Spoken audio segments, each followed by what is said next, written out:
All right. Welcome to Being Human at Work, practical tools for you and your team.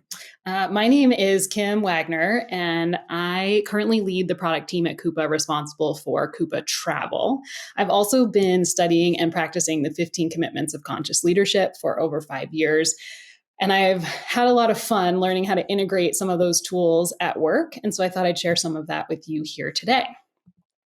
So it wouldn't be fair if I didn't first give some credit where credit is due. The body of work that I have primarily studied is the 15 Commitments of Conscious Leadership.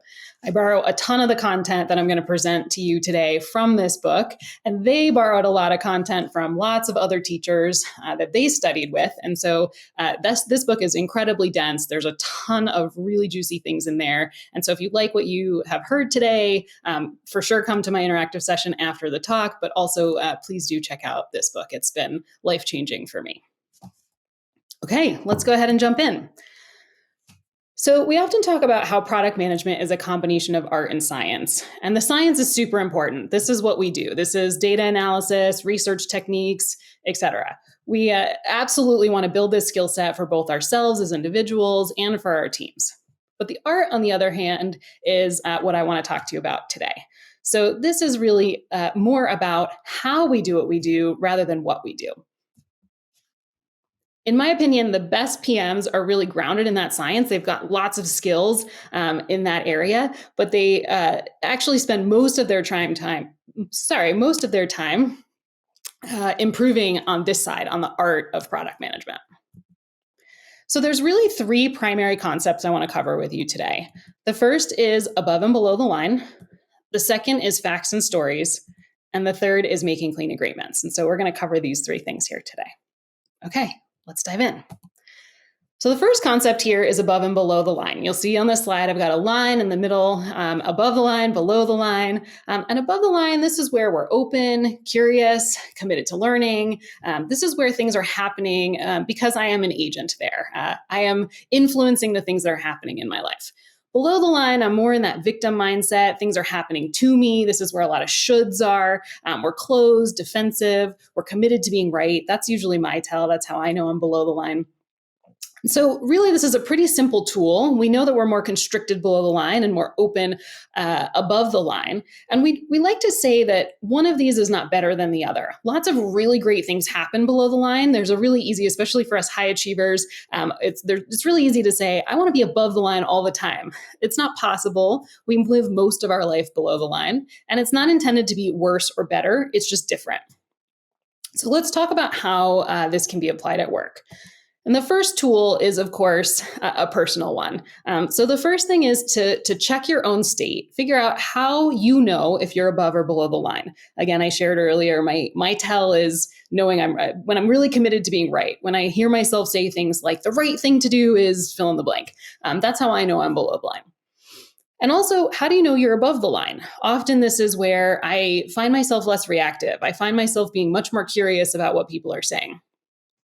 And so if you can check in, and this is going to fluctuate multiple times a day, and identify if you're above or below the line, as much as possible, you can tailor your activities to that state. So when you're above the line, this is a great time to give and receive feedback, make important decisions, run really creative workshops, things like that. And if you're checking in and you're below the line, this is a good time to answer tactical questions. I know I spend lots of time in Slack answering those, doing calendar coordination, getting an agenda together, things like that. So it's also really useful to try and use this as a team. And the warning I'll give you is that this can be weaponized pretty quickly. It's an internal assessment tool. And so you actually have no idea how someone is doing on the inside. And so we absolutely never want to say, oh my gosh, you're so below the line, or even suggest that we can possibly know what someone else's state is. So what I like to do with my teams is let them self-identify in a meeting. So I call this the stoplight exercise, and some of you may be familiar with this, but it's where we go around in a team meeting or a stand-up, really 10, maybe 8 people or less, and we share a color of how we're doing. And sometimes I like to do a home color and a work color. You can get creative with it. The colors are typically red, yellow, and green. My team has gotten really creative. We get grellos and chartreuses. And for those of you who are more creative, there's lots of shades between red, yellow, and green. But green is, I'm good, I'm here, let's go. Yellow is I'm feeling a little stressed, and but I'm still here. I'm moving. I'm getting things done. This is where you might be in that below the line state where you're productive. You can do some tactical things, but maybe you're not thinking super creatively. And red is, if you're a Brene Brown fan, this is where we'd say you're blown or you're just really not in a productive place. There's a couple of things to consider when you're using this tool. One, no one has to share why they are the color they are. A simple, I'm green, I'm yellow, I'm red is sufficient. And you, again, cannot identify from the outside how someone is. So I use this a few ways. My team over time will start to share things. I'm yellow. I didn't sleep well last night. I'm yellow. I really need to eat lunch. They'll start to add extra detail, and those details may get more vulnerable and more personal. And that's great. It creates some team bonding, but it's also unnecessary. It just allows you to decide, oh, if I have a red team member, maybe I'm not going to go ahead and deliver that feedback. Maybe I'll wait for another moment. Or if I'm a manager and I see a pattern of yellows and reds, maybe I'll check in and say, hey, do you need some support? I've noticed a lot of yellow and red. I just want to make sure everything's okay. So it just helps you adjust to all the messiness that we bring to work every day and try and be aware of the state of everyone around you. Okay, so much more I could say, but let's move on to the next tool here. So let's talk about facts and stories. Facts and stories, you'll see two boxes on the screen. Facts is a small box, stories is a big box. That's because typically there are far fewer facts than there are stories. Facts are what a video camera can record, and stories are all the judgments and thoughts we have about those facts. We tend to make these things up. They may or may not be true. And so you'll see an example I have here on the screen that Stacy was late to a meeting. Okay, one fact. There are probably some other facts going on there. You could probably find some facts around what she's wearing, or if her hair was wet from the rain, or there's probably some other facts you can find. But really, there's not that many things happening in that scenario that a video camera can record that is totally factual. The stories, on the other hand, there's a bunch. We've got everything from something terrible happened to Stacy doesn't care about our work, or she has a problem with time management, all of the different things that we can make up about what happened. So again, pretty simple concept, but it becomes really powerful when we apply it at work. So one of the ways that I like to do this is to interrupt really sticky conversations. We have them all the time as product leaders. We, are having a prioritization discussion or debating the data. We always think of data as being factual, but then there's all the interpretations of that data, of what we think it means and how we think it should influence our decisions. And in those conversations, you're seeing a coming together of the science, the facts of what's going on, and the art, the decision making we're trying to make around those facts. And so if I start to find that a conversation is rising in tension, and again, this might not be dramatic. This might just be where you start to sense someone's taking a position a little too strongly, or that an opinion is held really tightly. You might just start by saying, hey, let's just pause for a second and remember, what are the facts here? Because what can happen is as tensions rise, we conflate facts and stories, and we start to treat some of those stories as if they're facts or forget what the facts actually are. If you are really, really stuck as a team, then I sometimes like to go to a more formal tool where up on a whiteboard, draw a line down the middle, facts on one side, stories on the other, and actually talk through. Let's list those facts. Let's list those stories. Let's really get clear. And sometimes it's necessary to go to a little bit more of a structured tool to create that shift where everyone can sort of see things in a more open and creative way. I put some things on here. Byron Katie is the teacher of this work. And so I put some of her hints towards her work on here. But if you really like this body of work, I really recommend checking her out. But as you look at some of those stories, some other ways that you can start to create some space or add to the creativity is looking at those stories and say, can you know if this is true? Is it possible that the opposite of this is true? Can I find evidence contrary?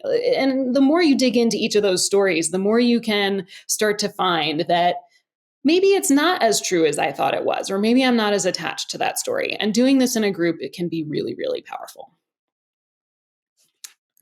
Okay. So that's facts and stories. And again, so much more I could say about all of these things, but let's go ahead and look at the last tool here. And that's called clean agreements. And this one is a really simple tool. A clean agreement is who will do what by when. And we typically mess this up in the by when category. So a really good example of a not so clean agreement is my partner and I, he takes out the trash. That's always his job. He's taken out the trash since I moved in. I've never had to think about the trash. It's never been a thing. And every once in a while, I go into the kitchen and I find that the trash is full. And I find myself getting frustrated. Like, why didn't he take out the trash? Isn't that his job? And if I check, I will, and I'm honest with myself, that's an expectation that's been created out of habit, but we've actually never sat down and made a clean agreement around it. We've never had a discussion that says, hey, do you actually like taking out the trash? Should we split the household chores a different way? Is it something you want to do every week, or should I take it out sometimes? We've just never had that conversation. And so what I have actually is an expectation, not a clean agreement. And I think in households, this is really, really common. It happens all the time.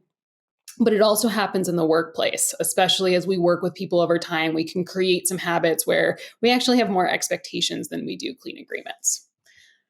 So let's talk about how we use this at work. I think just like all of these tools, the most important thing is to start with yourself. So the first thing is to check when you're frustrated with a colleague, check, did you have a clean agreement? This happens all the time where someone says, yes, I'll post that in Slack. And you go, great. And then at the end of the day, it's not posted in Slack and you're frustrated. But actually, if you check, you actually never said by when. So maybe they thought they'd post it tomorrow. You thought by the end of the day. And so your frustration is actually coming from the place where you didn't have a clean agreement. And again, by when is where I see this mixed up the most. So the first thing is to check and then loop back and say to the person, hey, I know you took the action to post in Slack and I just want to clean up. When do you think you'll do that by?